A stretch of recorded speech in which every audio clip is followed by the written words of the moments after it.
Hello, welcome to Kerala stock market guide. അപ്പോൾ ഇന്നത്തെ pre market സെഷനിലേക്ക് എല്ലാവർക്കും സ്വാഗതം. ഇപ്പോൾ ഇന്നലെ മാർക്കറ്റ് ക്ലോസ് ആയിരുന്നു. അപ്പോൾ നമുക്ക് ഇന്നലെ മാർക്കറ്റ് ക്ലോസ് ആയിരുന്നെങ്കിലും ബാക്കി മാർക്കറ്റുകളിൽ എന്താ നടന്നത് നമുക്ക് നോക്കാം.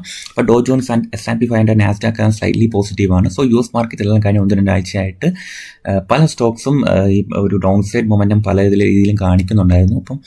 ഇപ്പം താരിഫ് ഇഷ്യൂ ആയാലും അവിടുത്തെ US ഷട്ട് ഡൗൺ ഇഷ്യൂസ് ആയാലും ശരി, അത് US സ്റ്റോക്സിനെയും ബാധിക്കുന്നുണ്ടായിരുന്നു. സോ അപ്പോൾ നമുക്ക് ഇന്ന് ഒരു പ്രത്യേകത ഉള്ളതെന്ന് പറഞ്ഞാൽ US സുപ്രീം കോടതിയിൽ ഹിയറിംഗ് നടക്കുകയാണ്. അതായത് താരിഫ് ഇഷ്യൂസ്, മറ്റ് രാജ്യങ്ങൾക്ക് മേൽ അമേരിക്ക പ്രഖ്യാപിക്കുന്ന താരിഫ് നിയമവിരുദ്ധമാണെന്നുള്ള കാര്യത്തിൽ അവിടുത്തെ ഒരു മേജർ കേസ് ഓൺഗോയിങ് ആണ്. സോ മാർക്കറ്റ് അതിൽ പോസിറ്റീവായിട്ടാണ് റിയാക്ട് ചെയ്തേക്കുന്നത്. താരിഫ് എടുത്ത് മാറ്റണമെന്നുള്ള രീതിയിലായിരിക്കണം അവിടുത്തെ മാർക്കറ്റും ഇൻസ്റ്റിറ്റ്യൂഷൻസ് എല്ലാം ചിന്തിക്കുന്നത്. ഓക്കെ, അപ്പോൾ യൂറോപ്യൻ മാർക്കറ്റ്സ് നോക്കുവാണെങ്കിലും സ്ലൈറ്റ്ലി പോസിറ്റീവാണ് എന്ന് നമുക്ക് ഏകദേശം ഒരു കാര്യത്തിൽ നോക്കുമ്പോൾ നമുക്ക് മനസ്സിലാവുന്നുണ്ട് അല്ലേ.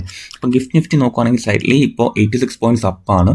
സോ ടോട്ടലി ഉള്ള മാർക്കറ്റുകളിലെ ഒരു അപ്സൈഡ് മൊമെൻറ്റം നമ്മുടെ നിഫ്റ്റിയും സ്വാധീനിക്കും എന്നുള്ളത് എല്ലാവർക്കും അറിയാമല്ലോ. സോ ഇപ്പോൾ നമുക്ക് ഒരു gap up opening, slight gap up opening നമുക്ക് പ്രതീക്ഷിക്കാം. And Japanese market is slightly positive.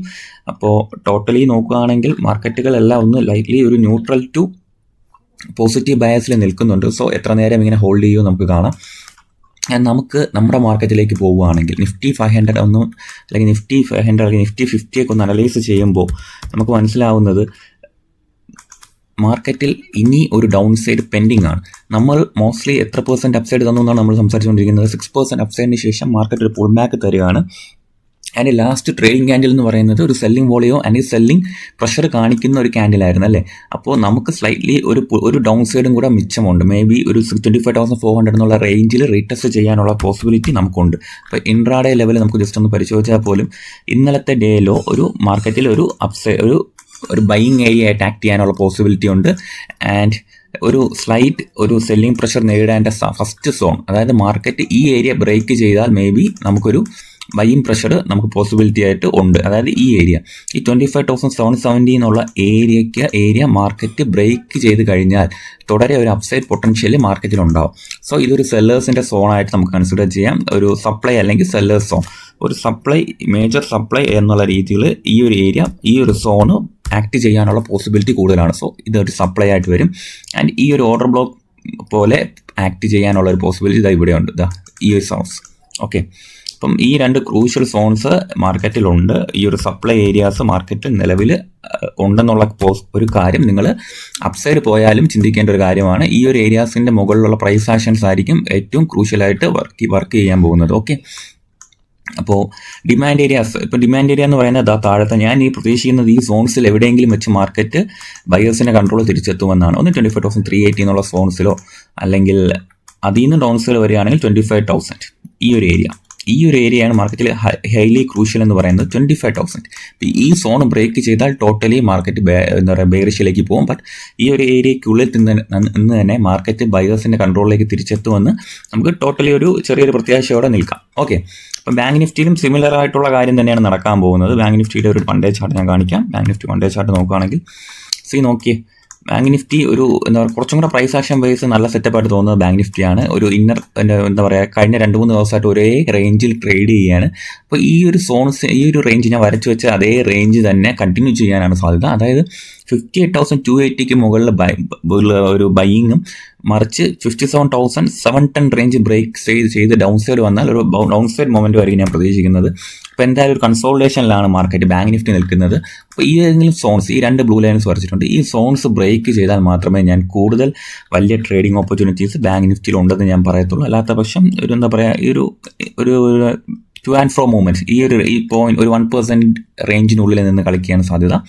Market ഈ 2 സോൺസിൽ ഏതെങ്കിലും ഒരു ഏരിയ ബ്രേക്ക് ചെയ്യുമ്പോഴായിരിക്കും എക്സ്ട്രീം ബയേഴ്സ് ഓർ എക്സ്ട്രീം സെല്ലേഴ്സിൻ്റെ പ്രസൻസ് ഉണ്ടാവും. സോ നമുക്ക് അതിനു വേണ്ടി കാത്തിരിക്കാം എന്തായിരിക്കും തീരുമാനമെന്ന്. ആൻഡ് ടോട്ടലി നമുക്ക് ഇന്ന് ഫോക്കസിലുള്ള സ്റ്റോക്സ് കൂടെ ഒന്ന് നോക്കണം. ഒരുപാട് നല്ല റിസൾട്ടുകൾ വന്നിട്ടുണ്ടായിരുന്നു ഈ വരുന്ന കഴിഞ്ഞ ദിവസങ്ങളിലെല്ലാം.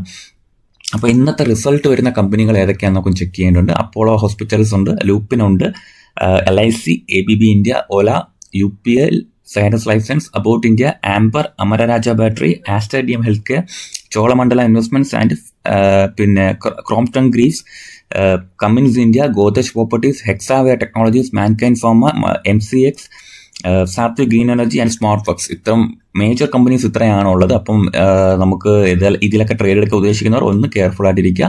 അപ്പോൾ ഇന്ന് റിസൾട്ട് വരുന്നുണ്ടെന്നുള്ള കാര്യം നിങ്ങൾ ഓർക്കുക.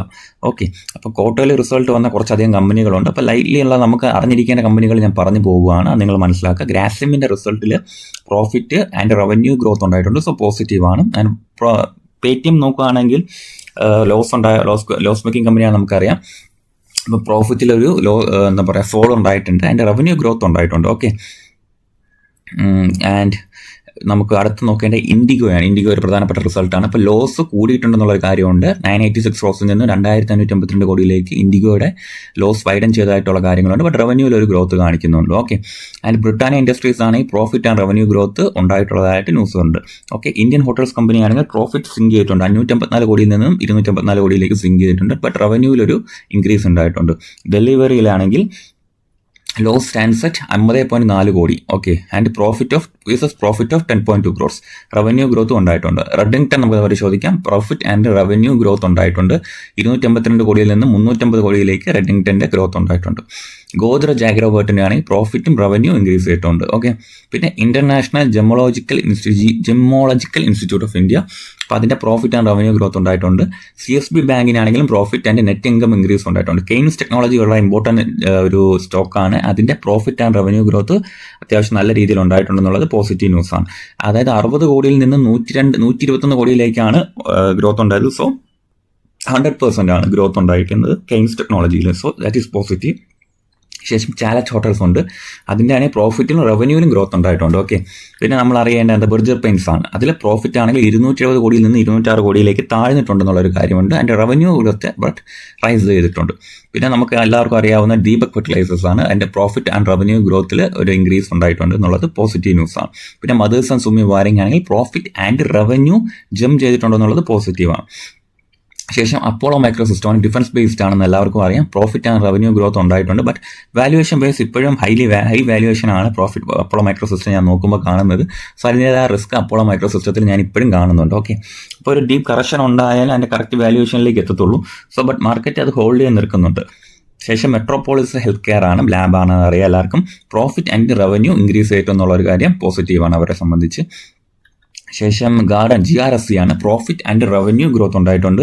97.8 കോടിയിൽ നിന്ന് 153 കോടിയിലേക്ക് പ്രോഫിറ്റ് ഗ്രോത്ത് ഉണ്ടായിട്ടുണ്ട്. അതിൻ്റെ റവന്യൂ നോക്കുകയാണെങ്കിൽ GRSCയിൽ 1192.9 കോടിയിൽ നിന്നും 1677 കോടിയിലേക്ക് വർദ്ധിച്ചിട്ടുണ്ട്.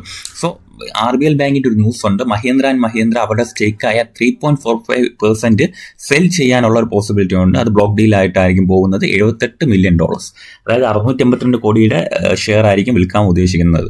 അപ്പോൾ ടോട്ടലി ഇപ്പോൾ RBL ബാങ്കിൽ അവർ സെല്ലിംഗ് മഹീന്ദ്ര നടക്കുന്നു എന്നുള്ളതാണ് സോ ഒരു ന്യൂസ് ഉള്ളത്. ശേഷം ടാറ്റ കൺസൾട്ടൻസി സർവീസും ABBയും കൂടെ ചേർന്നിട്ട് അവരുടെ 18 ഇയർ പാർട്ണർഷിപ്പ് എക്സ്പാൻഡ് ചെയ്യാനുള്ള ഒരു കാര്യത്തിലേക്ക് നീക്കുപോക്ക് ഉണ്ടാക്കുന്നുണ്ട്. ശേഷം സൈഡസ് ലൈഫ് സയൻസിനാണെങ്കിൽ establishment of inspection report from US foods and drug അഡ്മിനിസ്ട്രേഷന് കിട്ടിയിട്ടുണ്ടെന്നുള്ളൊരു ന്യൂസ് പോസിബിളി ഉണ്ട്. പിന്നെ ഫോഴ്സ് മോട്ടോഴ്സിൻ്റെ സെയിൽ കൂടിയിട്ടുള്ള കാര്യം വളരെ ഇമ്പോർട്ടൻ്റ് ആണ്.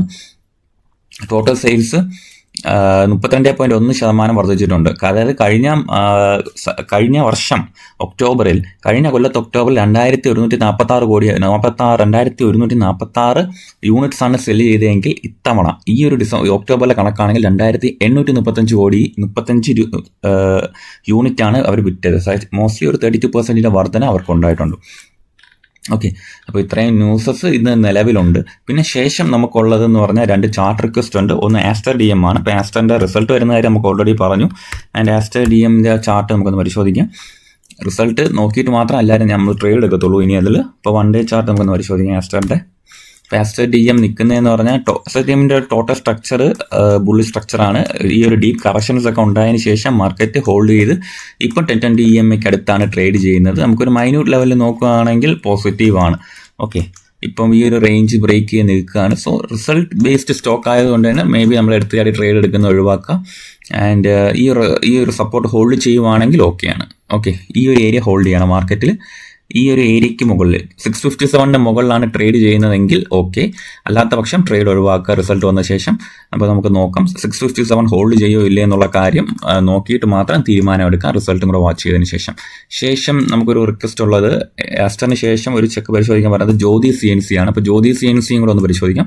അപ്പോൾ ജ്യോതി CNCയും കറക്റ്റ് നിങ്ങൾ നോക്കുകയാണെങ്കിൽ സ്ട്രക്ചർ ബേസ് ഒരു കൺസോൾട്ടേഷൻ ആണെന്ന് നമുക്ക് പറയാൻ കഴിയും. കുറച്ചധികം കാലമായിട്ട് ഏരിയ ഹോൾഡ് ചെയ്യുന്ന കണ്ടില്ലേ, ഒരു നെഗറ്റീവ് സ്ട്രക്ചറിലാണ് ജ്യോതി CNC ട്രേഡ് ചെയ്തുകൊണ്ടിരിക്കുന്നത്. ബട്ട് എന്താ പറയുക, ഈ ഒരു സപ്പോർട്ട് റേഞ്ച് കുറച്ചധികം കാലമായിട്ട് ഹോൾഡ് ചെയ്യുന്നുണ്ട്. കഴിഞ്ഞ ഫെബ്രുവരി മാസം തൊട്ട് നോക്കുകയാണെങ്കിൽ കഴിഞ്ഞ ഫെബ്രുവരി മാർച്ച് തൊട്ട് ഈ ഒരു ഏരിയയ്ക്ക് മുകളിലാണ് 842 റേഞ്ചിന് മുകളിൽ ട്രേഡ് ചെയ്യുന്നുണ്ട്. സോ ഇതൊരു സപ്പോർട്ട് റേഞ്ച് ആയിട്ട് ഇനിഷ്യലി മാറിയിട്ടുണ്ട്.